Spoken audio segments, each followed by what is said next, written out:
Shalom saudara-saudara, berjumpa kembali bersama dengan saya dalam kasihnya. Saudara, apa kabar kita semua? Saya berdoa kabar kita selalu baik-baik saja. Amin. Saudara, video kali ini saya mau bagikan bagi kita video cuplikan siapa itu Yesus. Dan saudara, kenapa orang Kristen tidak mengakui Nabi? Saudara, kita mesti itu Nabi Muhammad. Saudara, nanti saya akan berikan penjelasan. Tetapi terlebih dahulu kita mendengar dulu video cuplikan yang disampaikan oleh seorang bapak tersebut. Langsung kita simak cuplikan berikut ini. Maka pada zaman akhir ini Ia telah berbicara kepada kita dengan perantara anaknya. bukan perantara nabi lagi, masa nabi sudah selesai. Berarti Yesus adalah pernyataan diri Allah yang paling akhir, paling puncak, yang melaluinya Allah menyatakan dirinya pada kita manusia. Yohanes 1 ayat 18. Tidak seorang pun yang pernah melihat Allah. Ya, tidak seorang pun yang pernah melihat Allah, tetapi Anak tunggal Allah. anak tunggalnya Allah, yaitu firman-Nya Allah yang satu-satunya itu. Terus Yang ada di pangkuan Bapa, dialah yang menyatakan. ialah yang menyatakan. Yang menyatakan Allah yang tersembunyi, yang gaib itu hanya satu, yaitu firman-Nya yang telah jadi manusia ini. Di luar itu orang tidak akan kenal Bapa ini. Tak seorang pun datang kepada Bapa kalau tidak melalui Aku. Sebab apa? Dia wahyu Allah terpuncak, dia terakhir.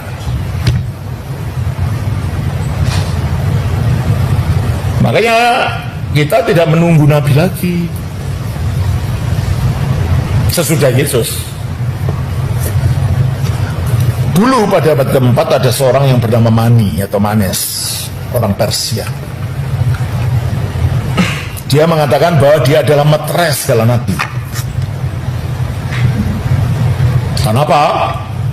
Ya Buddha, ya Krishna, ya Konghucu, ya Yesus itu berinkarnasi dalam dia. Jadi semua kenabian ini dipenuhi di dalam dia. Ajaran yang sama yang diajarkan oleh Mirza Ghulam Ahmad, pendiri aliran Ahmadiyah dari Pakistan. Dialah Krishna, dialah Buddha, dialah Kristus. Tapi terlambat. Siapapun yang mengatakan dirinya meterai segala nabi, artinya nabi terakhir, terlambat. Meterai itu sudah diberikan pada Yesus. Yohanes 6 ayat 27. Bekerjalah bukan untuk makanan yang akan dapat diasah, Terus, melainkan untuk makanan yang bertahan sampai kepada yang berkah, itu yang akan diberikan anak manusia kepadamu.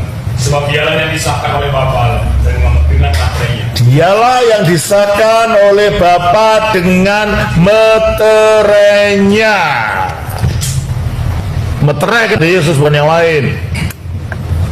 Kalau orang-orang sesudah Yesus mengaku dirinya meterai segala nabi, terlambat kadaluarsa klaimmu. Sebab Yesus yang telah diberi meterai. Maksudnya apa?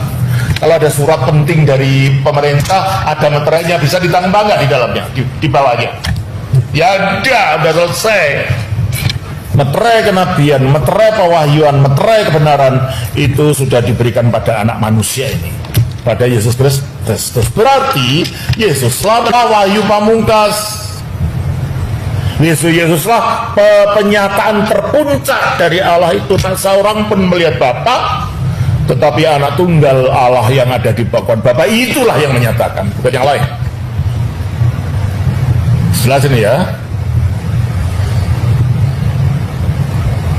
Nah, untuk sampai kepada dia sebagai wahyu terakhir, ada proses tadi kan, berulang kali dan dalam berbagai cara.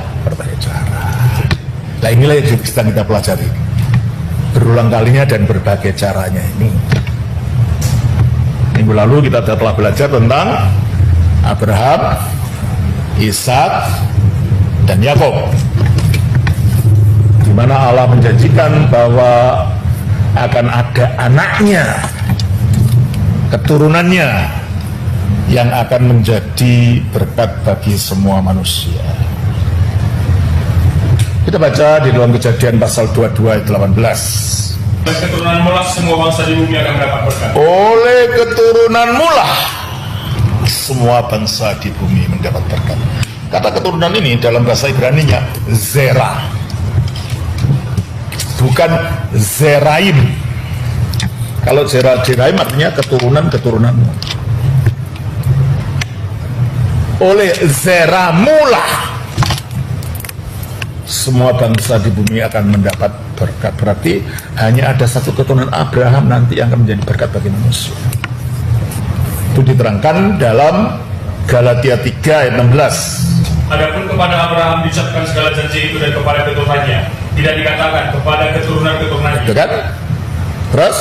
Seolah-olah dimaksud banyak orang, tetapi hanya satu orang, dan kepada keturunanmu yaitu Kristus. Nah, berarti yang dijanjikan pada Abraham adalah Kristus. Dijanjikan pada Ishak adalah Kristus. Dijanjikan pada Yakub adalah Kristus. Kristus adalah penggenapan semua janji-janji dan wahyu-wahyu dan firman-firman yang diberikan Allah kepada nabi-nabi sebelumnya. Jelas ya? Oleh karena itu Kristus itu final dan tidak ada yang lain sesudah dia. Dan Kristus mengatakan sesudah dirinya tidak ada nabi lagi. Kalau ada, itu palsu. Kita baca Matius 24 ayatnya yang ke-24. Sebab Mesias-Mesias palsu dan nabi-nabi palsu akan muncul, dan mereka akan mengadakan tanda-tanda yang dahsyat dan mujizat-mujizat, sehingga sekiranya mungkin mereka menyesatkan orang-orang pilihan juga. Iya, akan muncul nabi-nabi palsu. Siapapun yang mengaku nabi sesudah Yesus, semuanya itu kadaluarsa. Sebab kenabian sudah dimeteraikan pada Yesus tadi. Kita tidak menunggu nabi yang lain. Sebab sudah datang puncaknya kok. Nunggu siapa lagi? Anda boleh ngaku nabi siapa-siapa, tapi buktikan. Buktinya apa? Orang itu bisa mati enggak? Puji Tuhan, saudara-saudara, baru saja kita menyimak video cuplikan tadi. Saudara, kita sudah dengar tadi bagaimana dikatakan bahwa Yesus itu adalah nabi terakhir.